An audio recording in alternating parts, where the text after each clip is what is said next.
Doctor Naik, আপনি বললেন যে কোরআন শরীফে নাকি কোথাও কোনো ভুল নেই। আমি কোরআনে 20টারও বেশি ভুল দেখতে পাচ্ছি, সেটা আরবি ব্যাকরণে। এখন তার কয়েকটা আমি আপনাকে বলছি। ইন্নাল্লাযীনা আমানু ওয়াল্লাযীনা হাদু ওয়াস-সাবিউন, এটা আছে সূরা বাকারায় আর সূরা হাজে। ইন্নাল্লাযীনা আমানু ওয়াল্লাযীনা হাদু ওয়াস-সাবিউন, এখানে কোনটা ঠিক, সাবিউন নাকি সাবিউন? 1 নম্বর। 2 নম্বর হলো কোরআনে আছে, হ্যাঁ, কিন্তু এছাড়াও আরো আছে। সূরা তাহার 63 নম্বর আয়াতে ইন্না হাজানি লিসাহিরান, ভুল, ইন্না হাজাইনি লিসাহিরান, এটার কি ব্যাখ্যা দেবেন? এছাড়াও আমি আরো অনেক ভুলের কথা জানি। এক্সকিউজ মি, আমরা শুধু প্রথম প্রশ্নটা গ্রহণ করব, সময়ের অভাবে দ্বিতীয় প্রশ্নটা গ্রহণ করতে ঠিক পারছি না। আছে, ঠিক আছে। ভাই, আপনি খুব সুন্দর একটা প্রশ্ন করেছেন। আমি আরেকটু সহযোগিতা করতে চাই যে হ্যাঁ, আপনি সবগুলো ব্যাকরণগত ভুলের কথাই বলেন। আর আপনার হাতের বইটা লিখেছেন আব্দুল ফাদি। আব্দুল ফাদি ঠিক, ইজ দ্য কোরআন ইনফেলেবল। আমিও দেখতে পাচ্ছি, হ্যাঁ আলহামদুলিল্লাহ, আমি ভালোই দেখতে পাই।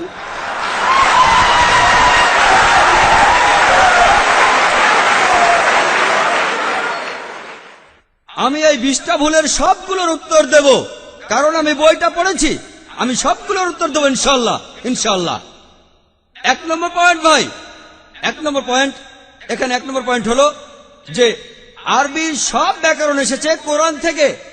কোরআন হলো সর্বোচ্চ আরবি বই, যে বইটাতে সবচেয়ে উঁচু মানের সাহিত্য আছে। আরবি ভাষার সব ব্যাকরণ এসেছে কোরআন থেকেই। কোরআন হলো ব্যাকরণের মূল গ্রন্থ, আর কোরআন যেহেতু ব্যাকরণের মূল গ্রন্থ এবং সব ব্যাকরণে এসেছে কোরআন থেকে, কোরআনে কোনো ভুল থাকতে পারে না। 1 নম্বর পয়েন্ট।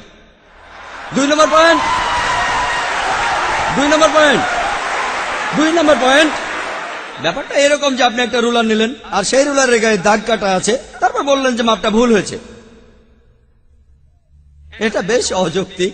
2 নম্বর পয়েন্ট, আরবে বিভিন্ন আলাদা আলাদা গোত্রে, আপনি যদি আরবি জানেন, আর ডক্টর উইলিয়াম ক্যাম্বেল আমার সাথে একমত হবেন যে আরবের গোত্রগুলোর মধ্যে ব্যাকরণ মাঝে মধ্যে বদলে যায়। কিছু কিছু আরবীয় গোত্রে যে শব্দটা স্ত্রীবাচক, অন্য আরেক গোত্রে সেটাই পুরুষবাচক।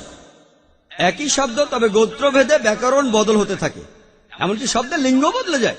তাহলে আপনি কি কোরআনকে সবগুলো ব্যাকরণ দিয়ে পরীক্ষা করবেন? না।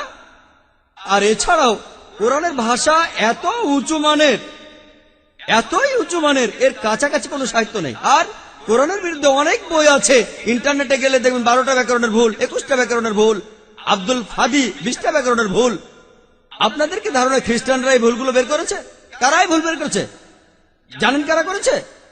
মুসলমানরাই। মুসলমান পণ্ডিতরা, যেমন জামকশারি, তারা এটা করেছেন। কোরআনের ব্যাকরণ এত উঁচু মানের যে কোরআনের ভাষা মাঝে মধ্যে প্রচলিত আরবির বিরুদ্ধে যায়। কোরআনের ব্যাকরণ এত উঁচু মানের, কোরআনের ব্যাকরণ এতই উঁচু মানের, এজন্য তারা উদাহরণ দিয়েছে। আমিও কয়েকটা উদাহরণ দেব, এতে আপনারা সবগুলো উত্তর পেয়ে যাবেন। তারা উদাহরণ দিয়েছে যে কোরআনে লেখা আছে লূত আলাইহিস সালামের গোত্রের লোকজন, তারা সকল নবীকে ত্যাগ করেছে। বলা আছে সব নবীকে তারা বর্জন করেছে। ডক্টর উইলিয়াম ক্যাম্বেল বললেন যে নূহ নবীর গোত্রের লোকজন, তারা নবীদের ত্যাগ করেছে। আমরা ইতিহাস থেকে জানি যে মাত্র একজন নবীকে তাদের কাছে পাঠানো হয়েছিল। তাহলে এখানেও ব্যাকরণের ভুল আছে। কোরআনে বলা উচিত ছিল একজন নবীর কথা, বহুবচন না। আর আমি একমত, আর আমার আপনার মতো লোকের কাছে মনে হবে এটা ব্যাকরণের ভুল। কিন্তু যদি আপনারা আরবদের লেখা বইগুলো পড়ে থাকেন, কোরআনের আসল সৌন্দর্য কি? সৌন্দর্যটা হলো কোরআনে কেন একজন নবীর কথা না বলে নবীদের কথা বলা হয়েছে। আপনারা জানেন কেন? কারণ আমরা জানি যে সব নবীদের হেদায়েতের বাণী মূলত একটাই, যে ঈশ্বর একজনই, তাওহীদের বাণী, আল্লাহ সুবহানাহু ওয়া তাআলার বাণী। লূত আলাইহিস সালামের লোকজন এবং নূহ আলাইহিস সালামের লোকজন তাদের নবীকে ত্যাগ করেছিল, আর পরোক্ষভাবে নিজেদের নবীকে ত্যাগ করে তারা সব নবীদেরই ত্যাগ করেছিল।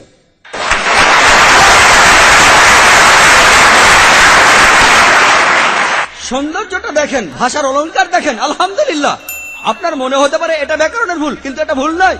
একইভাবে নূর সারওয়ার নামে একজন বলেছেন যে কোরআন বলছে কুন ফা ইয়াকুন, হ বললে হয়ে যায়। এটা নাকি হবে কুন ফা কানা, হ বললে হয়ে যেত।